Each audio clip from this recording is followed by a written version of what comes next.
स्वागत है आप सभी का एक बार फिर से। हरियाणा का चुनाव परिणाम आ गया है। कांग्रेस को लगातार तीसरी बार विधानसभा चुनाव में हार का सामना करना पड़ा है।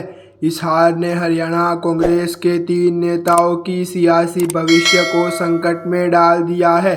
ये 3 नेता भूपेंद्र सिंह हुड्डा, कुमारी सैलज और रणदीप सिंह सुरजेवाला है। कहा जा रहा है कि हरियाणा में हार के बाद अब इन 3 नेताओं की पॉलिटिक्स आगे शायद ही परवान चढ़ पाए। आखिर ऐसा क्यों, आइए इसे विस्तार से समझते हैं। भूपेंद्र सिंह हुड्डा 77 साल के हो गए हैं। हाल ही में उन्होंने एक रैली में कहा था कि मैं आखिरी बार बीजेपी से मजबूती से लड़ना चाहता हूँ। हुड्डा अब अगले चुनाव में 82 साल के हो जाएंगे। ऐसे में अब इस बात की संभावनाएं कम ही दिख रही है कि हुड्डा राजनीति में सक्रिय रहे। हालांकि गढ़ी सांपला किलोई सीट से हुड्डा विधायक चुने गए हैं। कहा जा रहा है कि हुड्डा अब आधिकारिक तौर पर अपनी विरासत बेटे दीपेंद्र को सौंप सकते हैं। दीपेंद्र ने इस बार के चुनाव में औसत 6 से 7 रैली की है। दीपेंद्र के सीएम बनने की चर्चा भी हरियाणा के सियासी गलियारों में जोर पर थी।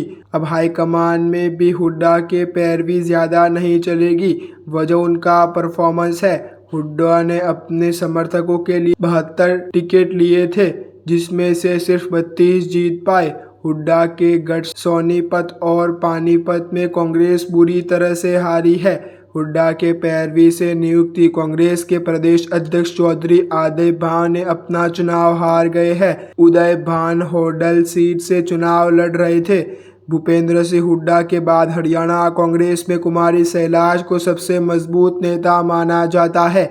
सैलज 5 बार की सांसद है और दलितों के बीच मजबूत पकड़ रखती है। सैलज की सिरसा, अंबाला और यमुनानगर में दबदबा है। इस चुनाव में सैलज ने खुलकर हुड्डा गुट के खिलाफ मोर्चा खोले रखा। सैलज को इसका फायदा भी मिला और उनको 9 समर्थकों को कांग्रेस ने उम्मीदवार बनाया।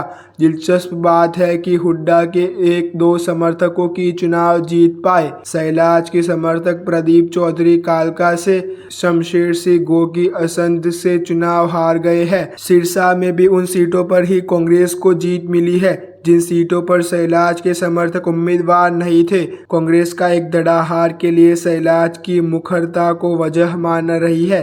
सैलज लगातार अपनी ही पार्टी पर सवाल उठा रही थी। अब चुनाव परिणाम के बाद जिस तरह से उनके इलाके में पार्टी का प्रदर्शन रहा है, उससे आने वाले वक्त में उन पार्टी के भीतर तरजीह मिले, इसकी गुंजाइश कम ही है। सैलज अभी महासचिव और उत्तराखंड की प्रभारी है।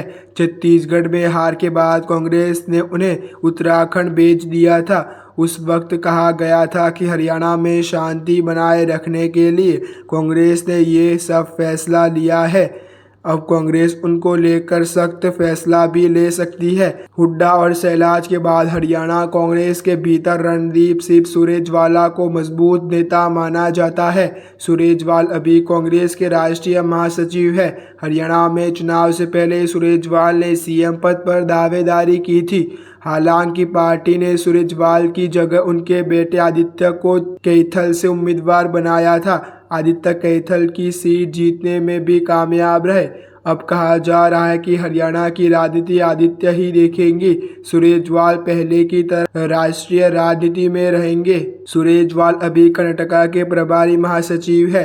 उन्होंने राहुल गांधी का भी करीबी माना जाता है। इन 3 नेताओं के अलावा चौधरी अजय भाव और कैप्टन अजय यादव को लेकर भी सवाल उठ रहा है। चौधरी अजय भाव हरियाणा कांग्रेस के अध्यक्ष है और होडल सीट से चुनाव हार गए हैं। चुनाव हारने की वजह उनकी कुर्सी खतरे में आ गई है।